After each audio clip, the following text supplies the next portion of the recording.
Everyone, आज मैं explain करने वाली हूँ a racer and his doctor perfect का लास्ट एपिसोड, क्योंकि ये आज का लास्ट एपिसोड है। तो चलिए स्टार्ट करते हैं। अगर आप मेरे चैनल पर नए हैं तो प्लीज़ सब्सक्राइब कर लीजिएगा। स्टार्टिंग में दिखाया जाता है कि वो दोनों बेड पर लेटे रहते हैं। तो चार्ल्स कहता है कि तुम सच में लापरवाह हो, तुमने 3rd फ्लोर पर आ गए। अगर मैं होता तुम्हारी जगह तो मैं तो पत्तों की तरह हिलने लग जाता। जोसेफ कहता है कि डोंट वरी, मैं ब्रेव हूँ ना, इसलिए। चार्ल्स कहता है कि हाँ तुम हो, बट तुम मर भी सकते थे। तो जोसेफ कहता है कि हाँ पता है, बट मेरा बॉयफ्रेंड है ना यहाँ, इसलिए मैं बिल्कुल भी नहीं डरा। जोसेफ कहता है कि मैं तुम्हारे करियर को सपोर्ट करता हूँ, बट तुम अपना प्रॉमिस कर सकते हो कि तुम मुझे कभी नहीं छोड़ोगे। चार्ल्स कहता है कि तुम्हें हुआ क्या है, तभी वो उसको बाइट कर लेता है। तभी चार्ल्स कहता है कि क्या कर रहे हो, बट वो छोड़ता ही नहीं है। चार्ल्स को कहना पड़ता है हाँ हाँ मैं प्रॉमिस करता हूँ कि कभी नहीं छोड़ूंगा। तभी जोसेफ कहता है तो बताओ तुम मेरी कॉल्स को क्यों इग्नोर कर रहे थे। तभी चार्ल्स कहता है कि मेरा फ़ोन मेरे डैड ने छीन लिया था और मेरे पास कोई और चॉइस नहीं थी। तभी जोसेफ मन मन में सोचता अच्छा तो ये बात है, मुझसे तो नाराज़ नहीं है, चलो ये। तभी वो फिर से किस करता है। तभी चार्ल्स कहता है कि मैंने पहले कभी ध्यान नहीं दिया कि मेरा बॉयफ्रेंड इतना छोटे बच्चे की तरह रिएक्ट करता है, तुम कितने चिपकू हो यार। जोसेफ कहता है कि हाँ तुम्हें ज़्यादा टाइम लग गया ना, अब इसका रिग्रेट मत करना। तभी चार्ल्स कहता है कि अब बहुत लेट हो गया, तुम्हें जाना चाहिए। तभी जोसेफ कहता है प्रॉमिस करो कि तुम मुझे नहीं छोड़ोगे। चार्ल्स कहता है कि कुछ है जो मैंने तुम्हें कभी नहीं बताया। जोसेफ कहता है कि क्या नहीं बताया।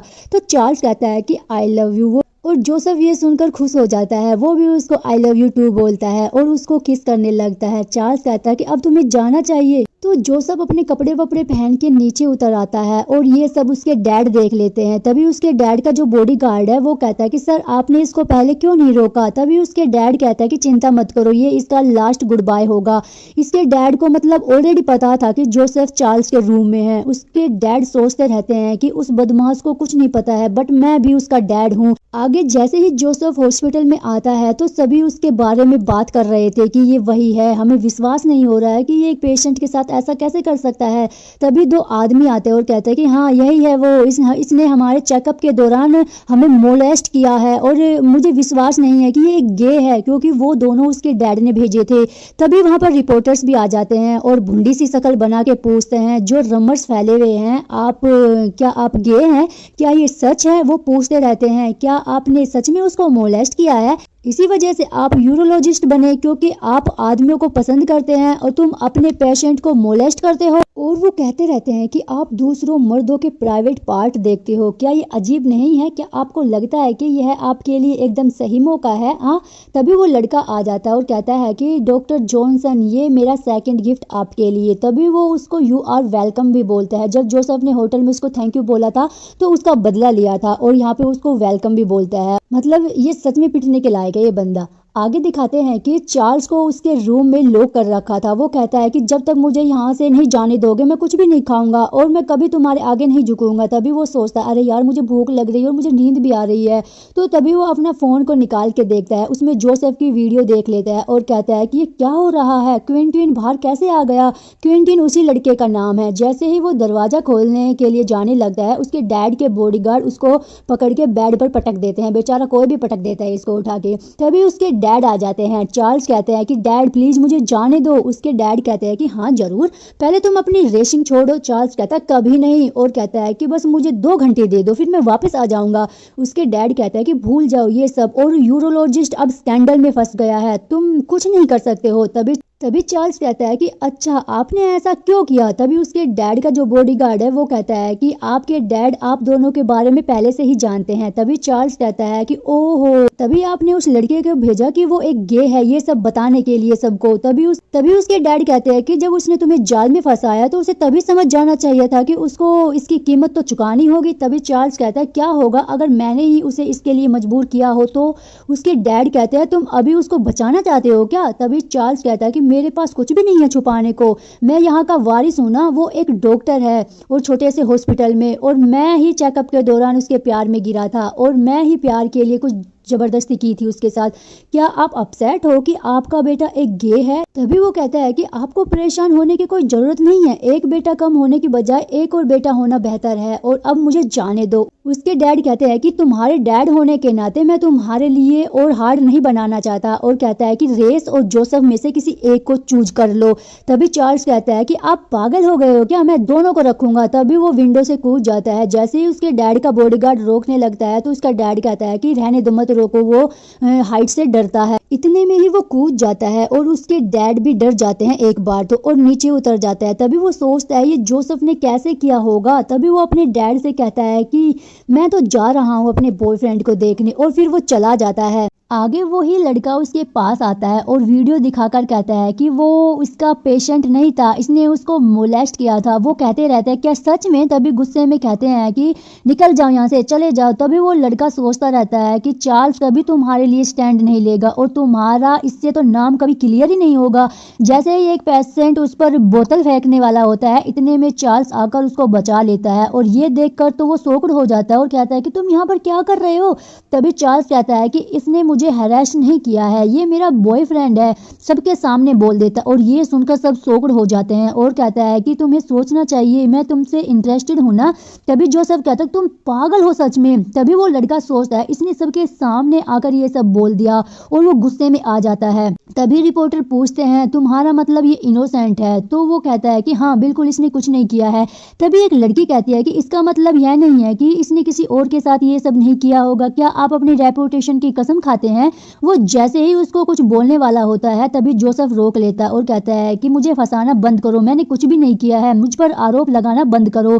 तभी वो लड़की कहती है कि तुम कैसे प्रूव करोगे? तभी वो कहता है कि मुझे चुप रहने में और अपोजिट होने की जरूरत नहीं है, वो दोनों ही साबित करेंगे क्योंकि मैंने उसको हरास किया है ना। तभी वो रिपोर्टर्स उसकी तरफ माइक कर लेते हैं और जोसेफ कहता है कि अगर ये प्रूव नहीं करते हैं ना तो मैं इन पर केस करूंगा, मेरी प्राइवेसी और मेरी मानहानि के लिए।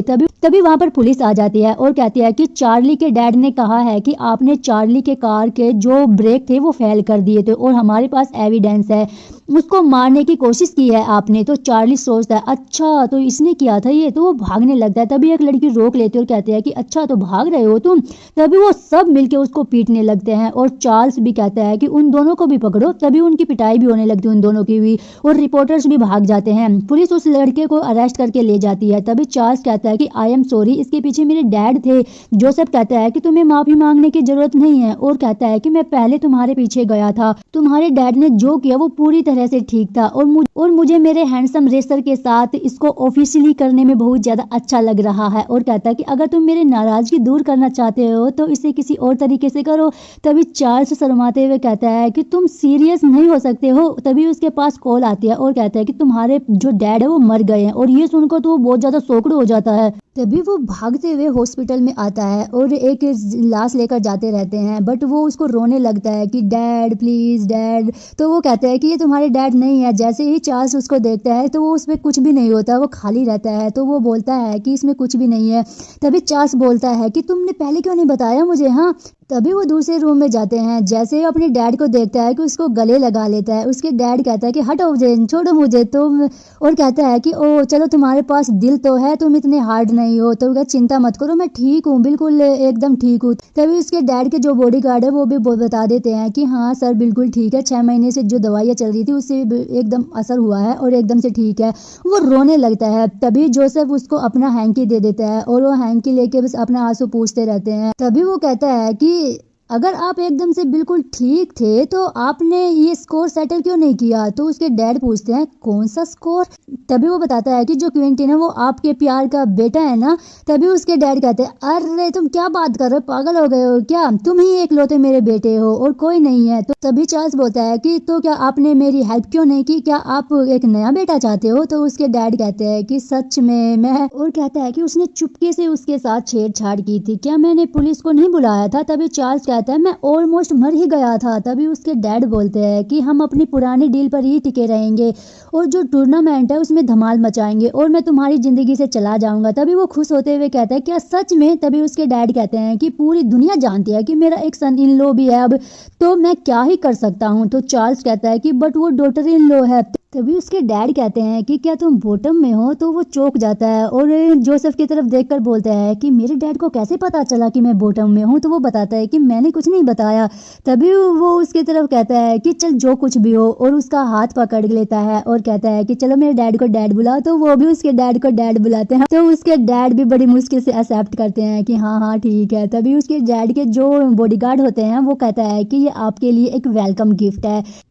तभी चार्ल्स बोलता है कि ठीक है ले लो, ज्यादा शर्माओ मत। तभी उनके डैड इनकी प्यारी प्यारी बातें सुनकर कहते हैं कि तुम दोनों जाओ यहाँ से, और तुम इतने अनोइंग हो, अपने बॉयफ्रेंड को लो और चले जाओ यहाँ से। तो वो दोनों वहाँ से चले जाते हैं। तभी उसके डैड बोलता है कि इसका गुस्सा इतना ज्यादा आया कहाँ से। तभी उसके जो बॉडीगार्ड होता है उसके डैड का, वो उसको मिरर देता है और कहता है कि सर आप अपना पहले फेस देख लीजिए।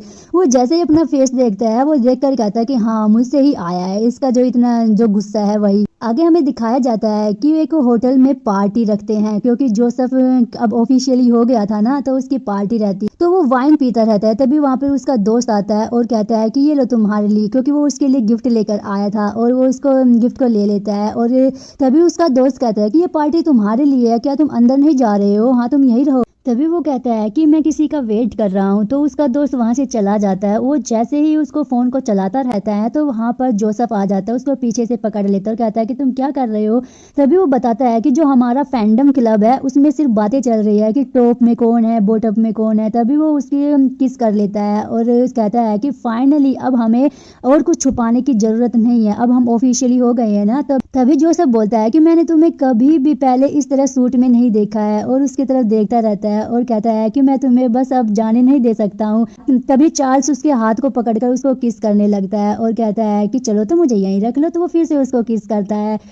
वो दोनों एक दूसरे किस करते रहते हैं। इतने में वहां पर उसके डैड आ जाते हैं और चार्ल्स बोलता है कि हे भगवान, ये कहीं पर भी आ जाते हैं। तभी जोसेफ बोलता है कि ठीक है तो मैं तुम्हें कहीं और लेकर चलता हूँ। तो वो फिर वो रूम में आ जाते हैं और वो दोनों किस करते रहते हैं। तभी चार्ल्स बोलता है कि मैंने टूर्नामेंट में धमाल मचा दिया, तो तुम मेरे लिए क्या लेकर आए हो? हाँ। तभी जोसेफ उसको एक गिफ्ट देता है। जैसे ही वो उस गिफ्ट को खोलता है तो उसमें एक वॉच रहती है, और ये देखकर तो वो शॉक्ड हो जाता है और खुश भी हो जाता है और कहता है कि मिस्टर जॉनसन, क्या आपने सारे पैसे अपनी वाइफ पर ही उड़ा दिए? और जैसे ही उसको लात मार के पीछे करने वाला होता है तो जोसेफ उसके पैर को पकड़ लेता है और कहता है कि अपने केयर टेकर को इस तरह हर्ट नहीं करना चाहिए, और उसके नजदीक आकर कहता है कि मेरे पास एक और गिफ्ट है तुम्हारे लिए। तो वो जैसे ही उसको देखता है शर्ट उठा के, तो उसने एक टैटू बनवाया हुआ था उसके लिए। उस पर लिखा हुआ था कि the love of my life.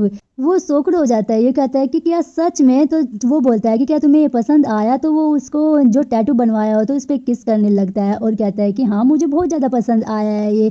और इतने में ही जोसेफ उसको किस करने लगता है, और ये वो दोनों एक दूसरे को सच में किस करने लगता है। और फिर वो उसको उठाकर उसको बाथ टब में ले आता है और कहता है कि इस बार जो हर्ब्स डाली है मैंने वो अलग है, क्या तुम मेरे स्टेमिना को टेस्ट करना चाहते हो? तो वो किस करने लगता है। वो फिर से उसको किस करने लगता है। तो तभी जोसेफ बोलता है कि अच्छा तुमने इसी वजह से ये होटल बुक किया है मेरी पार्टी के लिए। तभी जोसेफ स्माइल करने लगता है और फिर वो दोनों एक दूसरे को किस करने लगते हैं। ओह माय गॉड, बहुत ही स्वीट मोमेंट भी रहता है। और इसी के साथ हमारा प्यारा सा ये एपिसोड एंड हो जाता है, और इनकी भी एक हैप्पी एंडिंग हुई है। चलो सभी सीजन में सभी जो सीरीज आ रही है उनकी हैप्पी एंडिंग हो रही है, और हम तो खुशी हैं भाई किसी की हैप्पी एंडिंग हो जाए तो इसी में भी इसकी हैप्पी एंडिंग हुई है। तो चलिए मिलते हैं नेक्स्ट एपिसोड में। आज के लिए बस इतना ही। Thanks for watching, bye bye.